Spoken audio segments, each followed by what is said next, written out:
Sveiki, su jumis laida LT Kampas, o aš politikos aktualijų žurnalistė Liudmila Petrakova. Ir šiandieną laidoje su mumis Seimo užsienio reikalų komiteto pirmininkas, socialdemokratas Remigijus Motuzas. Sveiki. Labą dieną. Pone pirmininkė, kalbamės penktadienį, kai Latvijoje po paskelbto oro pavojaus NATO sąjungininkų naikintuvai numušė droną. Skelbiama, kad jis įskrido dėl Rusijos elektroninio karo veiksmų. Dronų incidentų būta ir pas mus, skelbtas oro pavojus, tada sulaukta priekaištų dėl to, kad tarnybos laiku to neidentifikavo ir panašiai. Ar šiandien galime būti tikri, kad panašioje situacijoje jau reaguotume geriau? Na, iš tikrųjų, turbūt problema tampa vis aktualesnė, jeigu turbūt paimtume prieš kelis mėnesius ar pusmetį, tai iš tiesų turbūt buvo problema. Bet mes šiandien žinome situaciją, kaip ir šiuo atveju, kad dronas yra ukrainietiškos, kaip sakoma, kilmės, bet jis Rusijos teritorijoje buvo nukreiptas ir kita. Aš iš tikrųjų prisimenu tą incidentą, apie kurį jūs kalbat Lietuvoje, ir tikrai mūsų tarnybos komentavo labai detaliai. Tada, sakykime, jį neutralizuoti trukdė tam tikros oro sąlygos. Tai buvo paaiškinta. Bet žinoma, jis buvo stebimas, buvo žiūrima situacija, bet aš manau, kad dabartiniai situacijai mūsų tarnybos yra iš tikrųjų atidesnės. Mes iš tiesų turbūt girdėjom, kad ir po Ankaros samito, kad dabar yra sustiprinta Lietuvos oro gynyba. Kita vertus, turbūt iki šiol turbūt mūsų tarnybos irgi dirbo pakankamai atskirai. Tai yra Lietuvos pasienio tarnyba, kariuomenė ir kita. Šiuo metu yra kuriama vieninga sistema ir yra bendradarbiaujama. Ir aš manau, kad tokių nesusipratimų nebus. Ir aišku, žinoma, nėra gerai, kad tų atakų, hibridinių atakų daugėja ir mes jų nenorime, kad daugėtų, nes tai sukelia nerimą. Mes šiandien girdėjome ir kaip Latvijai žmonės reagavo, laukė, lyg buvo pavėluota įvairių diskusijų. Žinoma, visuomenė neturi būti gąsdinama tokiais atvejais, bet aš manau, kad Lietuvos institucijos, Lietuvos kariuomenė yra tam pasirengusi ir daug dirbama, kad ateityje būtų atitinkamai reaguojama. Lietuvos karinės žvalgybos vertinimų Rusija svarsto galimybę Baltijos regione surengti vadinamąją svetimos vėliavos operaciją prieš kritinę infrastruktūrą, panaudojant perimtus ukrainietiškos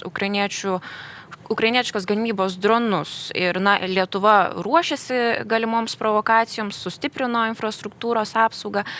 Ar mes turime pagrindo manyti, kad Rusija iš tikrųjų ryšis tokiai operacijai, o gal tai labiau Kremliaus bandymas įbauginti Baltijos šalis, išprovokuoti politinę sumaištį NATO ir susilpninti vakarų paramą Ukrainai? Koks jūsų vertinimas būtų? Taip, iš tikrųjų, jūs labai teisingai apibendrino, tai yra iš tikrųjų sukelti sumaištį, gąsdinti ir kad mažėtų parama Ukrainai. Šiandien turbūt atsakyti į klausimą, ar yra reali karinė grėsmė iš Rusijos, turbūt būtų labai sudėtinga. Aš manau, kad dabartiniame etape yra tik gąsdinimas, bet kuria prasme aš sakau sudėtinga. Aš 5 metus dirbau ambasadorium Rusijos federacijai ir po Krymo okupacijos, kur jau mūsų veiksmai arba Rusijos veiksmai su NATO, ES valstybėmis buvo gana priešiški. Ir iš tikrųjų mes taip pat diskutuodom su ambasadoriai įvairiais formatais, ar puls Rusija Ukrainą ar nepuls. Ir galiu pasakyti, kad dauguma ES ambasadorių mes susitikdavom kartą per savaitę, tokiai neformaliai ir formaliai diskusijai ES delegatūroje. Ir turbūt 2/3 dauguma ambasadorių pasisakė, kad nepuls. Viena vertus, aišku, buvo psichologinis momentas. Mes po antrojo pasaulinio karo šitoje teritorijoje neturėjome ginkluotų susirėmimų. Galbūt ir tai, bet kita vertus, man prisimenu argumentą, kurį sakydavo kai kurių valstybių ambasadoriai. Taigi čia gyvena 3 milijonai ukrainiečių. Taigi jie yra vieninga tauta. Ten tėvai, broliai ar panašiai gyvena, dirba Rusijoje, bet jų tėvai gyvena ten ir užima aukštas pareigas, tie ukrainiečiai ir kita. To noriu pasakyti, kad Rusija yra neprognozuojama, bet šiuo metu, kad negazdintume visuomenės gyventojų, tikrai realios grėsmės nėra, bet, sakyčiau, yra suaktyvėjusios tos hibridinės grėsmės, kurių visada buvo. Mes turbūt informacinis karas su Rusijos buvo visada, ypač jis paaštrėjo, kai Lietuva tapo NATO nare ir aišku, per paskutinį dešimtmetį, kai įvykiai Ukrainoje, mes žinom, Gruzijoje ir kitur, ta informacinės atakos paaštrėjo. Bet mes turbūt per mažai diskutuojam šiandien ir apie politinės atakas, apie tas, sakykime, irgi kaip viena iš hibridinių tokių atakų. Galbūt kažkada politologai, ekspertai rašys ar straipsnius, ar knygas, ar panašiai. Daug krizių turbūt mūsų visuomeniai, politiniai situacijai yra išprovokuojama, yra dirbama, galbūt net nepaslaptis, yra dirbama ir turbūt ir su politikais, ir su atskirais asmenim, ir mes matom, kad vis daugėja šnipinėjimo atvejai ir kita, tikslas yra destabilizuoti ir politinę padėtį, arba eksperimentuoti. Juk žiūrėkit, jeigu būtų tam tikra reali grėsmė, kaip mes prisimenam 40-osius metus, ultimatumai, panašiai, pirma iškvietimas delegacijos į Maskvą ir kita, tai žodžiu Rusija dirba ir mes tiesiog turime būti labai atidus. Dirbama dėl to, iš tikrųjų, kad gazdinti. Šiame etape, aišku, Rusija turi daug nuostolių kare su Ukraina ir nuo to nori atitraukti dėmesį ne tik pasaulio, bet ir savo visuomenės, parodyti, kad štai NATO, štai vakarai, kaip jie mėgsta sakyti, yra kalti dėl to, kas vyksta Ukrainoje. Ar mes esame pasiruošę tai dienai X, jei jie ateitų? Na, žinoma, šiandien turbūt nesu karo ekspertas atsakyti, turbūt kovinė prasme. Mes turbūt esame pasiruošę, nes esame NATO narė, iš tikrųjų veikia 5 NATO straipsnis ir kita mes turbūt tam esame pasiruošę. Bet žinoma, visada dilema išlieka, kaip mes šiandien daug diskutuojam, priedangos, slėptuvės, žmonių nusteikimas tam, kaip veiktų, reiškia, sakykime, energetikos infrastruktūra. Pagaliau tokia atrodo labai paprasta problema, bet bankinė sistema ir kita, tai žodžiu, sakykime, šiandien turbūt žmonės nėra pasiruošę, bet aš sakyčiau, kad turbūt tam ir nereikėtų dabar ruoštis, nes turbūt realios grėsmės, šiandien mes tokių duomenų turbūt žvalgyba neturi, kad būtų reali karinė grėsmė. Bet aišku, intensyvėja, kaip ir jūs minėjote, įvairios provokacijos, hibridinės atakos ir panašiai. Na ir imkim, kad ir kaimyninė Baltarusija. Turbūt, jeigu mes pagerintume santykius arba nusileistume kažkurioje srityje, aš esu garantuotas, kad sumažėtų, reiškia, tų nelegalių migrantų arba balionų. Bet kita vertus, ar ir toliau keliautų kontrabanda? Taip, jį keliautų. Turbūt mes pamiršom, kodėl šiandien taip yra dažnai atakuojama dėl tų trąšų tranzito per Lietuvos teritoriją ir Klaipėdos oro uostą. Turbūt pamiršom, kad aš nežinau, koks procentas ten trąšų buvo. Na, žinoma, juokauju, turbūt didesnis. Bet kartu buvo ir cigarečių kontrabanda labai didelė. Turbūt jie, reiškia, nustotų tą balionai, bet jų ta kontrabanda ir toliau tęstusi, galbūt tęstusi ir panašiai.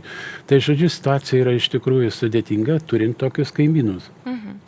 Kokios pagalbos galėtume tikėtis iš sąjungininkų? Nes, matėme incidentą Lenkijoje, kai nukrito rusiška raketa ir kai kurie diplomatai, tarp jų ir mūsų užsienio reikalų ministras Kęstutis Budrys teigia, kad, alijansas galėjo reaguoti stipriau. Alijansas turbūt turi tokių galimybių reaguoti stipriau, bet mes sutikime, kad turbūt alijansas ir NATO vadovybė yra labai labai atsargi. Nes ten, sakykime, jeigu mes labai, sakykime, vėl kokia reakcija būtų, yra vertinimas, tas atsargumas vertinimas situacija, kad mes neišprovokuotume irgi atsako. Žodžiu, kad nekiltų vėl ginkluotas konfliktas, kurių šiandien vis daugėja ir turime nemažai. Arba turbūt paprastai pasakysiu, mes tam dar nesame pilnai, tai yra NATO pasiruošę. Kaip, sakykime, kai prasidėjo karas Ukrainoje, Tai po 2 metų teko su delegacija būti Vokietijoje ir tuometinė krašto apsaugos ministrė, gynybos ministrė Vokietijos sako, jūs ten pakalbėkite su ukrainiečiais. Ukrainiečiai kaltina, kad mes jiem netiekėme tankų, ginkluotės ir taip toliau. Jis sako, Dieve mano, mes negalim viešai pasakyti, kad mes neturime. Mes daugiau kaip 50 metų nei kariuomenį stiprinom, nei ginkluotės, nes nebuvo tam realios grėsmės. Taigi turbūt yra šiuo metu NATO turi, aišku, ir stiprina, bet aš turiu manyti, išlieka vis dėlto ta psichologinė nuostata, kad reikia vertinti situaciją atsargiai, kad neišprovokuoti ginkluoto konflikto, kad neapkaltintų, sakykime, Rusija ar kitos šalės, sakykime, ginkluoto konflikto išprovokavimo ar atakomis. Aš manau, kad tai yra atsargumas, kad kol įvertinam situaciją, tai ta reakcija būna pavėluota. Bet aš manau, kad apie tai kalbama, diskutuojama įvairiais formatais ir gynybos ministrai, ir prie NATO mes irgi gauname susitikimą atmintinės ir deleguoti NATO valstybių ambasadoriai, kurie dirba ten Briuselėje ir panašiai. Apie tai daug kalbama ir aš manau, kad ateityje situacija pagerės, bus greitesnis reagavimas. Pakalbėkime šiek tiek kitą temą. Praėjusią savaitę naujienų portalas Delfi skelbė, kad Užsienio reikalų ministerija sulaukė Lietuvos ambasados Jungtinėse Amerikos valstijose darbuotojų nusiskundimų dėl ambasadoriaus Gedimino Varvuolio elgesio. Ir esą pranešta buvo apie nepagarbų elgesį, pakeltą ambasadoriaus toną ir buvo pranešta tiek elektroniniu būdu, skambučiais paštu, ir iš viso šaltinių duomenimis 6 kartus. Pati ministerija neigia gavusi oficialią informaciją. Kas jums yra žinoma apie šią situaciją? Galbūt jūs pats kalbėjotės su ambasados darbuotojais ir galbūt ir su pačiu pono ambasadoriumi.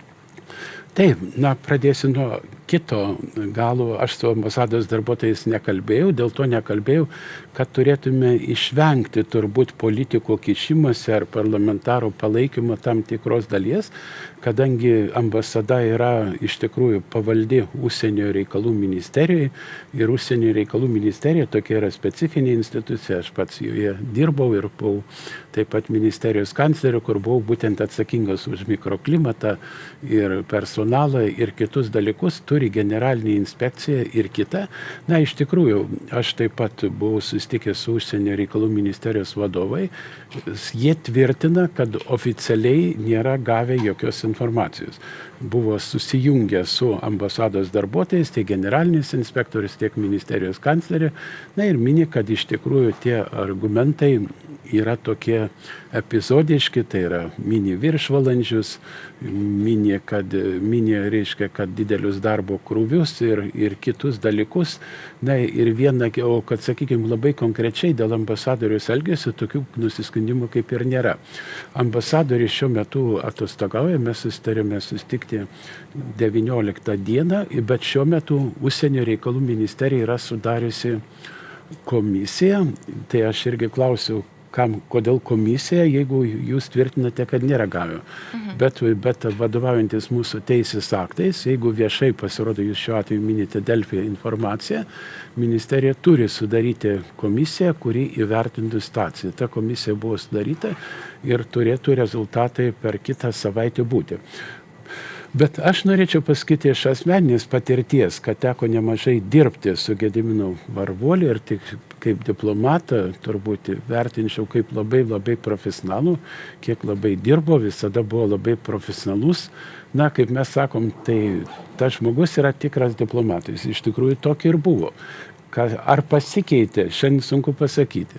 O gal sunkiai yra adaptacija prie naujojo vadovo. Tai irgi yra problema. Aš taip pat dirbau 2 valstybėse ambasadorium. Visada 1-2 mėnesį darbuotojai labai stebi, kas pasikeis, kaip bus kitaip ir panašiai. Ir galbūt ir dėl to, galbūt yra sunkesnė adaptacija prie vis dėlto Jungtinės Amerikos valstijos yra tokia ambasada, kur darbo yra daug, resursų nėra daug. bet Užsienio reikalų ministerija, nelaukdama turbūt tų rezultatų, šiek tiek sustiprino tą kolektyvą, lyg buvo nusiskundimo, kad ten reikia važiuoti vairuotojai ir po darbo, ir išeiginiam dienom. Įsteigtas šiuo metu yra antras ambasadoriaus etatas ir taip pat pratęstos rotacijos darbuotojų, bet situacija, aišku, bus įvertinta. Aš manau, kad reikia reaguoti, nes, kaip mes sakom, ambasada yra povandeninis laivas. Ir jeigu, reiškia, mikroklimatas bus blogas ir dalis žmonių bus nepatenkinti, jausis blogai, žinoma, tą laivą galim nuvairuoti ne ten. Jo labiau, kad mums Jungtinės Amerikos valstijos yra labai svarbus. Mes sakom, kad bus, reiškia, ten rinkimai taip pat lapkričio mėnesį, jau spalio mėnesį, aišku, kongresas nedirbs ir taip toliau. Tai irgi labai svarbu yra, kaip mes su naujai išrinktais, reiškia, kongreso nariais, kaip mes dirbsime, kaip bendrausime ir taip toliau yra nepaprastai svarbu, o nuo ambasadoriaus priklauso labai daug. Bet tai ar jūs turit tų indikacijų, kad galimai buvo tas nederamas elgesys su darbuotojais? Aš manau, šiuo metu mes negalime to patvirtinti, nes nebuvo, nes anot ministerijos vadovų, kurie kalbėjusi ir kanclerės, tai buvo tikrai, kaip jis sako, tokie kai kurie pastebėjimai, kurie nebuvo konkrečiai kaltinamas ambasadoriaus arba jo, sakykime, netinkamas elgesys. Na, duosiu vieną pavyzdį, kad, sakykime, buvusi ambasadorė leido nedirbti, kai Jungtinėse Amerikos valstijos yra, šventės ir nedirbama diena. Kad ir mūsų Lietuvoje, sakykime, kaip pavyzdys, ar žolinė, ar joninės, ar nacionalinė diena Liepos 6. Konkrečiai Liepos 4 dieną, čia turbūt irgi paskutinis tas atvejis buvo, ambasadorius paprašė, kad darbuotojai dirbtų. Bet vėlgi, aš galvoju, tokiais atvejais darbuotojai turėtų pasakyti, jeigu jiem pasirodė, kad jie neturėtų dirbti. Aš manau, kad jeigu jie pasiūlytų nuotolinį būdą ar dar kitą, bet to turbūt priklauso nuo to, kokie vyksta renginiai. Galbūt iš tikrųjų diplomatas turi dalyvauti tose renginiuose. Dar reikėtų pažiūrėti, kiek yra ten gyvenančių nuolat, yra ir tokių darbuotojų, sekretariatas, vairuotojas, kiek žinau, beveik 20 metų gyvena. Aš kai dirbau ambasadoriui, kai vykdavo tos valstybės šventės būdavo, mes tiesiog pasakydom tam darbuotojui, kad jis gali į darbą neateiti, kad tai yra jo gyvenamosios valstybės šventė, kad jis turi praleisti su šeima, draugais arba pažymėti tą dieną ir panašiai. Tai vėlgi, galbūt, sakau, reikia daugiau priprasti, galbūt prie naujo vadovo, kalbėtis, diskutuoti, bet aš manau, kad pavyks stabilizuoti tą situaciją.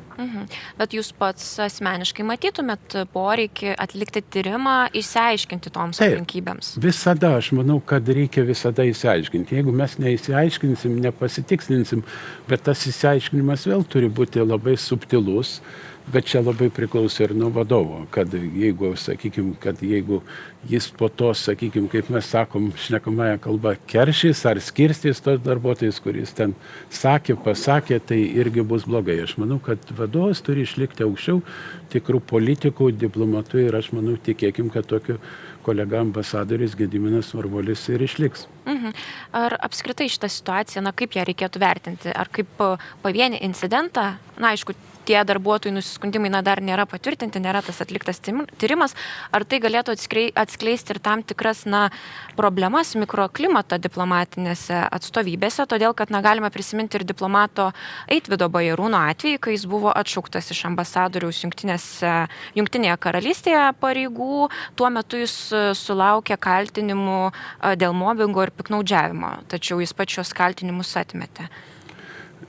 Iš tiesų, turbūt tokia tendencija yra, kartos skiriasi. Iš tiesų, turbūt to entuziazmo, kuris buvo pirmą dešimtmetį ir aš pats dirbau ministerijoje, turbūt būdavo konkurencija, nepatenkintų, turbūt buvo blogos ir geros šalis ir panašiai. Pavyzdžiui, dabar vėlgi paimkim Los Andželą, New Yorką, Vašingtoną, ne dėl ambasadorius, reiškia, nėra konkursų, žmonės nenori važiuoti. Kodėl? Tai yra toli, tai yra sunku už tos valstybės skiriamus susirasti butą, kad atitiktų tokias sąlygas, kokias jis gyvena Lietuvoje, bendruomenė išsibarščiusi, kaip juokaujama Los Andželės, kiekvieną sekmadienį reikia po kelis šimtus kilometrų važiuoti į mišias, tas pats ir Čikago ir kitur. Tai pirma, reiškia, diplomatinė tarnyba tampa tokia, nėra populiari ir kita vertus skiriasi kartos. Ta pirmą dešimtmetį dirbo bet kokiam sąlygom, džiaugiasi, kad išvyko į užsienį, kad uždirba šiek tiek daugiau ir taip toliau. Dabar iš tikrųjų tendencija, tą sako kolegos ambasadoriai, kad jauni diplomatai, jie yra profesionalūs, žino, moka daug kalbų, profesinė prasme yra pasirengę, bet viskas yra paskaičiuota. Darbo valandos, o diplomatiniai tarnybai, žinoma, susitikimai, priėmimai, renginiai dažniausiai vyksta arba vakaro par vakare, ar išeiginėmis dienomis. Tokia tendencija yra, kad aš manau, kad iš tikrųjų turbūt šiuo metu rudens sesijoje bus teikiamas diplomatinės tarnybos įstatymo pataisos. Mes irgi svarstant komitete pažiūrėsime, gal iš tikrųjų reikia daugiau numatyti diplomatam tų garantijų, kad, sakykime, pavojingomis sąlygomis, kai dirbamas, sunkiomis sąlygomis, ar, sakykime, kompensavimas už papildomą darbą, kadangi atlyginimai nėra dideli, turėtų būti įvertintas. Bet šiaip turėčiau pasakyti, kad jaunoji diplomatų karta yra labai profesionali, labai atsakinga, mokanti daug kalbų. Tikrai nėra gėda, kai, sakykime, jie susitinka su tos valstybės atstovais, bet yra kartų skirtumai. Kad tiesiog mes papildomo to krūvio, sakykime, kai mes pjaustydom visi kartu sumuštinius ir panašiai, jau to nenori. Gal ir nereikia. Gal ir nereikia, taip. Jo. Jūs pats minėjote, kad reikėtų šitoje situacijoje išvengti to politikų kišimosi, bet tačiau skelbiama, kad opozicinė konservatorių partija, jai priklausantis politikai štai bando neformaliai kalbėtis su ambasados kolektyvu ir tarp šių politikų yra įvardyjamas jūsų kolega komitete Žygimantas Pavilionis. Ministerija įžvelgia galimą parlamentaro konfliktą, interesų konfliktą, dėl kurio neatmeta pasikreipti ir į komitetą, kad būtų tos aplinkybės įsiaiškintos. Šioje vietoje jūsų vertinimas, ar iš tiesų yra tas pernelyg didelis kišimasis, ką ir ministerija akcentuoja, kad galbūt Žygimantas Pavilionis jau čia partijos interesams atstovauja, jais pasinaudodamas būtent užsienio reikalų komiteto nario, pareigybę.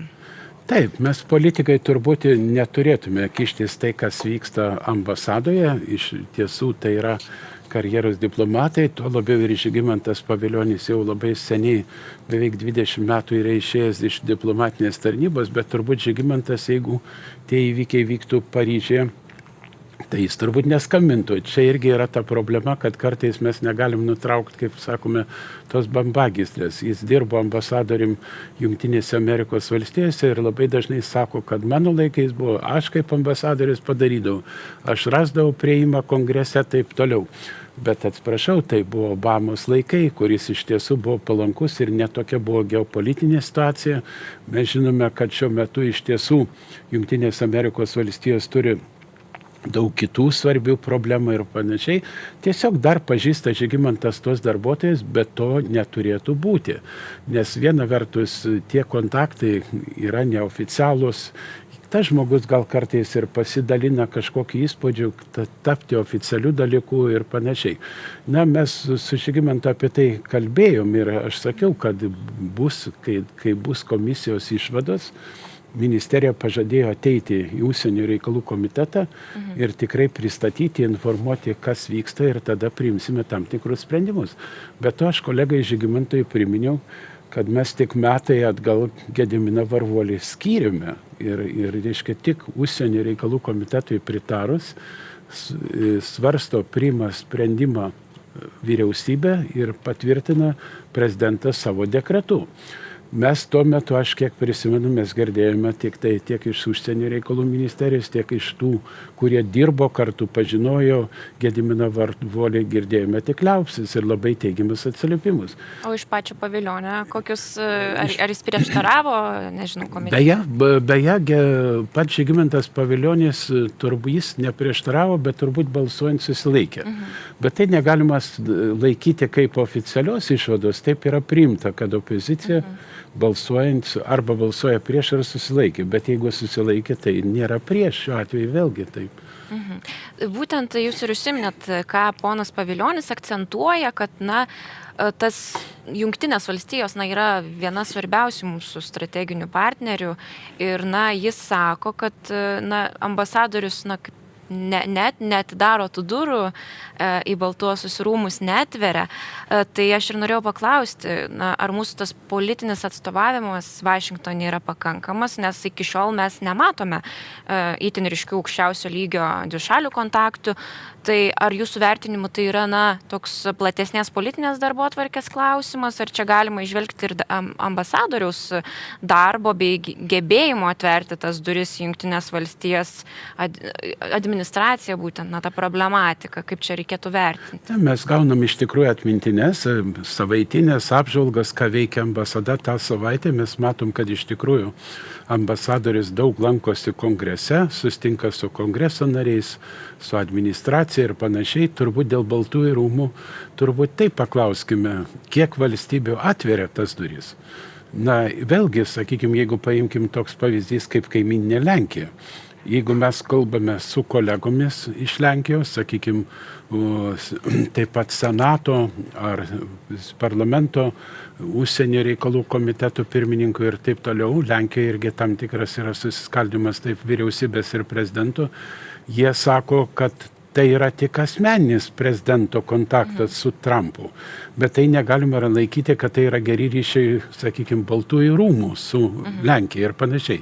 Taigi šiandien turbūt tas durų atverimas į Baltuosius rūmus yra gana komplikuotas. Turbūt prisiminkime ir Dalios Grybauskaitės laikus, kad irgi laukta buvo labai ilgai. Aš tuo metu dirbau užsienio reikalų ministerijoje. Daug įdėta buvo pastangų ir per 3 metus buvo priimti tik kartu Baltijos šalių prezidentai.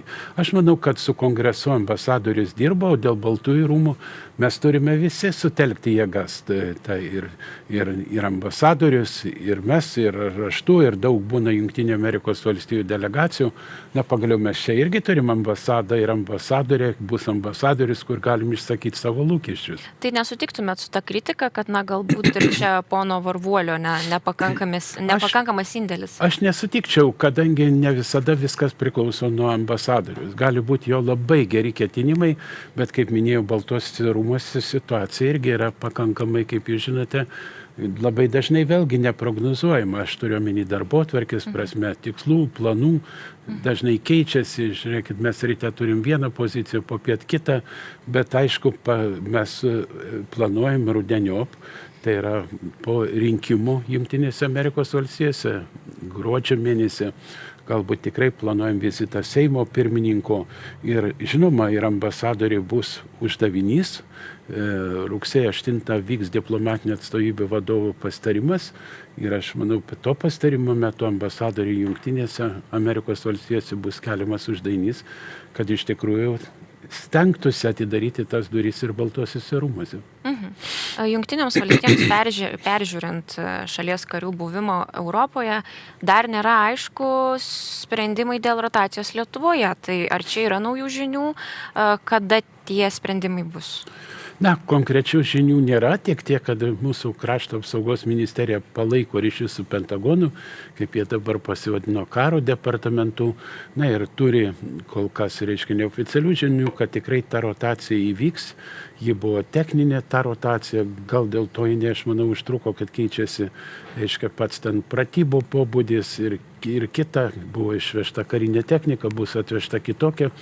Mes esame įstikinę, kad kariai bus, tik šiandien negalim pasakyti, ar vėl bus 1000, ar mažiau, ar daugiau. Kaip žinot, buvo įvairių planų ir kad galbūt iš Vokietijos perkelti į Lenkiją arba dalį į Lietuvą ir panašiai, bet aš manau, kad bus. Šiuo atveju Jungtinės Amerikos valstijos turbūt žvelgia į Lietuvą, kadangi mes dažnai sustinkam su administracijos darbuotojais, ne ar Lietuvai duoti. Kaip NATO ir Jungtinės Amerikos valstijos yra suinteresuotos, rytinių valstybių saugumu, rytinio flango saugumu, kuris šiame etape, kaip matote, yra nepaprastai svarbus ir aš manau jo labiau, kad Jungtinės Amerikos valstijos vis labiau įsitikina, kad Rusija yra agresyvi, kad neprognozuojama ir nesilaiko savo žodžių. Kaip dėl santykių su Baltarusija? Aprimo kontrabandinių balionų krizę, tačiau dabar matome, Latvija susidūrė su neteisėtos migracijos antplūdžiu, aptinkami slapti tuneliai pasienyje, taip pat ir mes fiksavome. Anksčiau girdėjome raginimus iš Vašingtono susitikti su Baltarusija viceministrų lygmeniu. Jūs teigiate, kad derinama neutrali vieta tokiam susitikimui. Dabar kokios yra žinios, kokia naujausia informacija? Tai informacija? buvo gana seniai, turbūt prieš 3-4 mėnesius, kad buvo kalbama galbūt iš mūsų pusės ir būtų ta, sakykime, ar daugia šaliam kokiam formate pasiklausyti, išklausyti ir panašiai. Bet kita vertus, kadangi Baltarusija, reiškia, nekeičia visiškai savo požiūrio ir situacija prastėjo, vis labiau, reiškia, Baltarusijos teritoriją išnaudoja ir Rusija įvairiom provokacijom ir panašiai, ir remia vis daugiau Rusija kare prieš Ukrainą ir mes matome, kad ir, kaip jūs minėt, pabėgėliai, tai yra tikrai organizuota akcija ir taip toliau, negi atvykęs pabėgėlis išsikas tą tunelį. Tam reikia ir pajėgų, turbūt ir technikos, ir darbo jėgos, ir kitų dalykų. Šiame etape niekas nepasikeitė, mes iš tikrųjų vertinam Baltarusiją kaip agresorę ir tikrai stebim, kas vyksta ir tikrai artimiausiu metu neplanuojam jokių kontaktų, bet norėčiau pažymėti, kad iš Jungtinės Amerikos valstijų mes irgi turbūt, sakykime, tų pasiuntinio Kaulo signalai buvo išlaisvinti politinius kalinius, kad galbūt reikėtų bendradarbiauti, bet tai turbūt buvo pavasarį, ankstyvą ar vėlyvą, o dabar mes tokių raginimų ar užuominų tikrai neturime. Ir nėra kažkokio spaudimo būtent iš Vašingtono pusės sankcijų klausimų, nes mes matome Vašingtoną švelnėjančią poziciją sankcijų klausimų Baltarusijai. Taip, turbūt matom ne tik Vašingtono, turbūt ir kai kurių ES valstybių švelnėjančią poziciją dėl sankcijų. Tai yra klausimas iš tikrųjų labai jautrus, nes turbūt kenčia, žinom, kaip ekonomika, trąšų pabrangimas turi labai didelę įtaką ir panašiai, bet kol kas iš tiesų turbūt niekas nesikeis iki vasario 28 dienos, bet turbūt Lietuva nebus ta valstybė, kuri inicijuos sankcijų atšaukimą Baltarusijai. Bet žinoma, čia gali būti problemų, nes mes turim rasti 27 valstybių kompromisą, palaikymą dėl sankcijų ir kitą. Bet žinoma, šiame etape mes tvirtai laikome savo pozicijos ir dar kartą noriu pabrėžti, kad Lietuva nebus ta valstybė, kuri inicijuos, kad sankcijos būtų atšauktos, įskaitant ir trąšas. Kokiu atveju ir ar ta mūsų pozicija galėtų keistis? Ar jūs matytumėte tai, kelių metų perspektyvoje? Niekada mes turbūt vėl šiandien, kadangi kalbam apie Žygimanto Pavilionį, Žygimantas Pavilionis buvo prieš tada, reiškia, ir pamenat, net neteko užsienio reikalų komiteto pirmininko posto, reiškia, dėl to, kad susikirto pozicija ministrės pirmininkės Šimonytės ir užsienio reikalų ministro Gabrieliaus Landsbergio. Bet šiandien mano kolega labai aktyviai gina ir palaiko tas sankcijas ir panašiai ir labai kategoriškai vertina tuo, kurie pasisako už trąšų. Reiškia, atlaisvinimą reikia žiūrėti bendrą situaciją. Pagaliau yra ir tos trąšos, gal mes labai suabsoliutinam. Ten, reiškia, šiuo metu yra sankcionuotos kalio, reiškia, trąšos ir taip toliau, sakykime, ir azoto trąšos, bet yra ir kitokių tų trąšų, kur nepatenka ir panašiai, bet situacija be jokios abejonės gali pasikeisti, jeigu bus įvertintas poveikis, sakykime, kaip šiuo metu daug kas sako, kad iš to laimi Rusija. Kad tos trąšos gabeno Rusija, reiškia, aprūpina ir panašiai. Ir tai, reiškia, duoda didelę pridėtinę vertę. Bet aš manau, kad Baltarusija taip pat kokiu atveju, jeigu, sakykime, Lietuva, turbūt šiandien mes negalim sakyti, kad darysim nuolaidų. Bet jeigu kartais, sakykime, bendra situacija, sakykime, nepalaiko 27 ES valstybės ir tos sankcijos nebūtų, sakykime, keičia iš esmės poziciją Jungtinės Amerikos valstijos. mes turbūt irgi turėtume kelti labai konkrečias sąlygas Baltarusijai. Turbūt yra, reiškia, ieškinio atsiėmimas, kuris yra didžiulė, reiškia, arbitraže ieškinys, reiškia, dėl žalos kompensacijos, kad atlygintų Lietuva už tai, kad uždraudė tranzitą trąšų per Lietuvą. Ta byla nėra baigta, tai yra milžiniški nuostoliai Lietuvai. Baltarusija taip pat turėtų tada daryti kai kurias nuolaidas. Bet šiandien apie tai yra per anksti kalbėti, mes laikomės nuosekliai pozicijos, jo labiau, kad Baltarusija turbūt tik ir sako ir džiaugtųsi, jeigu mes pradėtumėm diskutuoti apie tam tikras nuolaidas. Aš manau, kad nuolaidų nereikia daryti, mes matom, kas vyksta, palaikom ryšius su Baltarusių disidentais, ir kurie čia atvyksta, kankinimai ir žiaurus elgesys ir kalėjime, ir toliau, reiškia, didžiulės represijos, kurios nesibaigia. Pastaruoju metu taip pat daug kalbama ir apie santykių su Kinija normalizavimą. Jūs pats anksčiau teigiate, kad poslinkių šio klausimu yra, o ir Pekinas yra linkęs susitikti su Vilniaus atstovais. Tai kokia dabar yra situacija? Nes situacija, sakyčiau, šiame etape kažkokių naujų žinių ir poslinkių nėra, bet Lietuva išreiškė savo norą, kaip normalizuoti diplomatinius santykius, turima omeny, aišku, ne politinius santykius. Jau nekartą esu sakęs, kad iš tikrųjų turėjimas, sakykime, laikinojo reikalų patikinio ar diplomatinio atstovo tam tikroje valstybėje, tai nėra politinių santykių atšilimas, tai yra normalūs diplomatiniai santykiai, mes šiuo metu laikinai reikalų patikinti turime ir Maskvoje.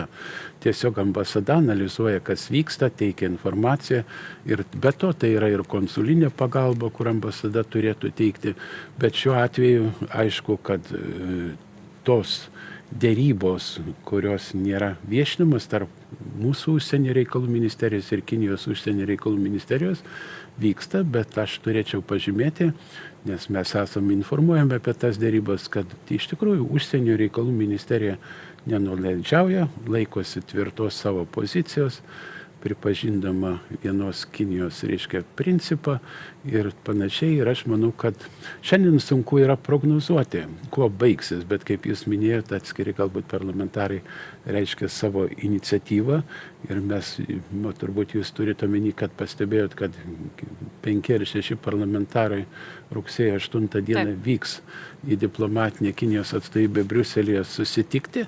Na, vėlgi įvairiai svarstom. Reiškia, pirma reakcija buvo iš kolegų Seimo narių ir vakar skambino ir susitikė buvo, kad uždrausti, nevažiuoti jiem. Bet vėlgi, tai šiandien tegul nuvažiuoja, tegul įsitikina ir tada pamatys iš pirmų lūpų. Jiems atrodo, kad jie nuvažiuos ir tegul padaro tą stebuklingą žingsnį ir panašiai. Jeigu iš tikrųjų sutiks, kad sutiks atnaujinti diplomatinius santykius, turbūt niekas neprieštaraus.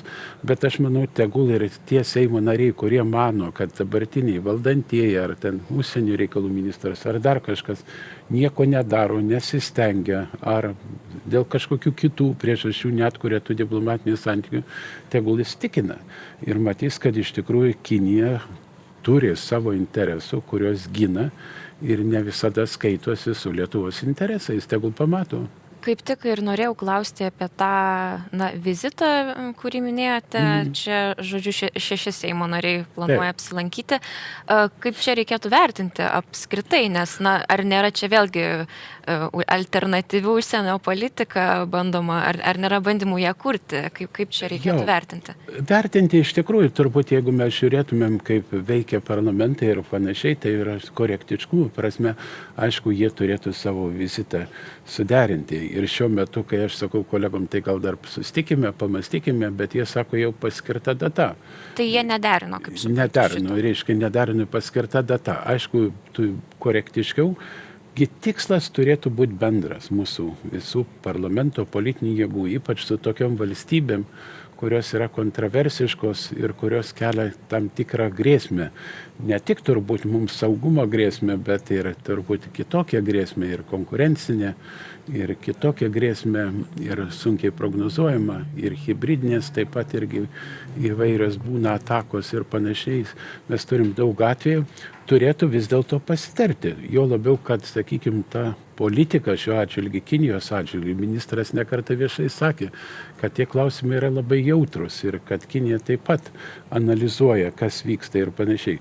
Dėl to aš sakau, kad aš manau, kad kolegos gal šiek tiek ir persistengė, nors pavadinta laikinoji grupė santykiams su Kinijos, reiškia, diplomatinių santykių normalizavimai, bet aš vargu bau ar pasitarnaus tam normalizavimui. Aš tai manau, kad bus eilinis vizitas ir, kaip aš minėjau, tik daug dievė įsitikintų, kad Kinija yra sunkus partneris ir reikalaujantis tam tikrų nuolaidų iš Lietuvos pusės, kurių mes tikrai nedarysim artimiausiu metu.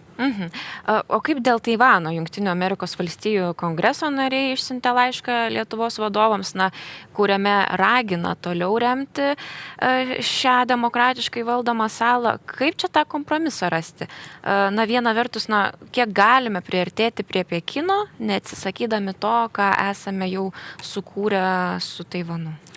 Iš tiesų, turbūt vėl, kai šiandien kalbam apie įvairius formalius ir neformalius ryšius su Jungtinėmis Amerikos valstybėmis, aš tokių žinių neturiu, bet tikrai ne vienas mano kolega ir užsienio reikalų komitete sako, kad mes gal patys ir inspiravom tą laišką, gal ir signalizavom, kad čia yra tam tikri tie pavojai dėl Taivano. Bet ką aš norėčiau pasakyti, iš tiesų, turbūt, kad mes tikrai gerbiam tą nuomonę, iš tikrųjų kongresų narių, kad jį yra teisingai išdėstyta, labai teisingai ir Lietuva tikrai neatsisako. Turbūt daug kas pamiršo, kad aš dar, dirbau po 90-ųjų švietimo ir mokslo ministerijai, 93-97 metais pareigybė buvo sekretorius, šiandien ta pareigybė vadinasi viceministras. Ir aš labai gerai prisimenu, kad aš laiminau ir susitikau su grupe, kad Vilniaus universiteto gerbiamas rektorius, akademikas Jotka, reiškia, išvyko su delegacija į Taivaną. Ir tų sustarimų jau buvo pasirašyta bendradarbiavimo mokslo, kultūros ir kitose srityse jau po 90-ųjų metų. Ir Kinija tą žino ir turbūt to nekvestionuoja. Bet turbūt Kinija laiko, kad mes pažeidėm nesilaikom vienos Kinijos principo, pavadindami tą atstovybę, reiškia, Taivano vardu, kadangi jie laiko, kad turėtų būti Kinijos ar dar kažkaip, ar Taipėjos, ar kitaip, bet žodžiu, bet jie nekvestionuoja mūsų, sakykime, prekybinių, ekonominių, kultūrinių ryšių, ką Lietuva iš tikrųjų neatsisako ir toliau tos ryšius palaikytų ir palaikys, kas be atsitiktų.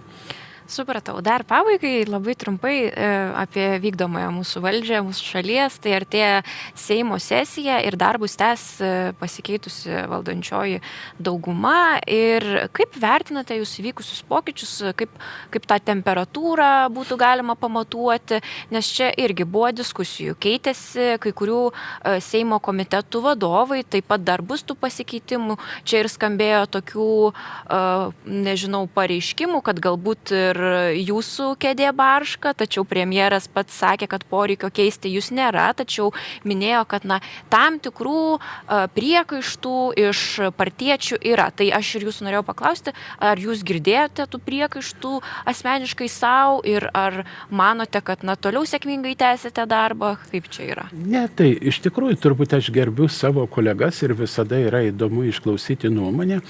Tai tie priekaištai ir yra, kaip šiandien aptariamais mūsų klausimais. Kai kurie mūsų turbūt ir koalicijos partneriai, turbūt ir panašiai, turbūt ypač valstiečiai tą akcentuoja ir panašiai, tą trąšų klausimą ir nepatenkinti, kad, sakykime, jeigu komitetų pirmininkas, aš laidose ar kažkur kitur pasisakau, kad mes šiame etape nedarysim nuolaidų Baltarusijai ir artimiausiu metu tas trąšų klausimas nejudės. Lygiai taip pat kažko mes šiandien norim iš Kinijos. Reiškia, arba, sakykime, dažnas pasisakymas, kad mes tebetęsime konservatorių vertybinę politiką.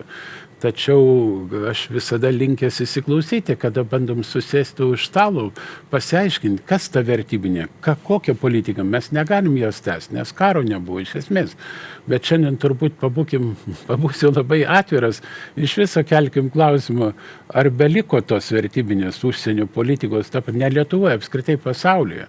Sakykime, jeigu imkim ir Jungtinių Amerikos valstijos, sakykime, didžiosios valstybės mums daugelį atvejų, sakykime, iš tikrųjų ryškėja ta, sakykime, didžiųjų valstybių galia, kad, sakykime, iškeltas klausimas, noriu Grenlandijos, ar čia vertybinė užsienio politika, ar nevertybinė. Tai, žodžiu, visam pasauliui byra braška, turbūt formuojasi tas pragmatinis požiūris. Aš tiesiog tai yra nuomonės dėl to, kad ypač užsienio politikoje, turbūt pastaruoju metu ne vienoje srityje, nėra tiek daug nuomonių, tiek svarstymų, tiek išmanančių, tiek norinčių pagerinti santykius su tuo, su anuo ir panašiai. Ir dėl to atsiranda ta diskusija, bet aš visada vertinu tą diskusiją ir įsiklausau. Ir aš manau, kad ir toliau bendradarbiaudami mes galime siekti tų bendrų užsienio politikos tikslų.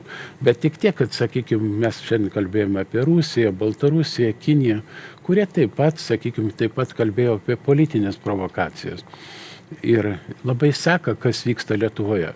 Tikrai labai norėtųsi, kad būtų daugiau to sutarimo, kad tikrai mes sutartume, kaip ir iki šiol buvo ta tradicija, bent, sakykime, gynybos klausimais, užsienio politikos klausimais, turėtume vieningą nuomonę, kuri labai reikalinga mums patiems. Tai manote, kad visgi sėkmingai tęsite darbą kaip užsienio reikalų komiteto pirmininkas? Ne, man asmeniškai tikrai nebuvo išsakyta jokių priekaištų dėl, sakykime, ar darbo stiliaus, ar vadovavimo, ar panašiai, išskyrus, kad galbūt, kaip aš jau minėjau, reiškia, kad pasigirsta balsų dėl santykių atšiltinimų, buvo pasigirdę su Baltarusija ir aiškesnės pozicijos, greitesnio to, sakykime, dėl Kinijos, bet tai nėra tiesioginė kompetencija užsienio reikalų komiteto ar užsienio reikalų komiteto pirmininko, bet to, kaip ir minėjau, kad ir Kinija priklauso nuo Kinijos. Aišku, kad reikalingas tas parlamentinis sutarimas ir mes turėtume daugiau diskutuoti, bet aišku, kai vyksta diskusijos, kai mes pasikviečiam užsienio reikalų ministrą ir panašiai, tai labai dažnai tie žmonės, tie keli žmonės, kurie nėra, sakykime, ne visada patenkinti, kas vyksta užsienio politikoje ir panašiai, jie labai dažnai neateina arba tos nuomonės neišsako. Ir, žodžiu, vis dėlto tai yra daugiau saviraiškos turbūt ar demonstravimas kitokios nuomonės ir panašiai. Tai ačiū Jums labai, ponia pirmininkė, už pokalbį. Su mumis laidoje buvo Seimo užsienio reikalų komiteto pirmininkas Remigijus Motuzas. Ačiū, kad žiūrėjote ir iki kitų kartų.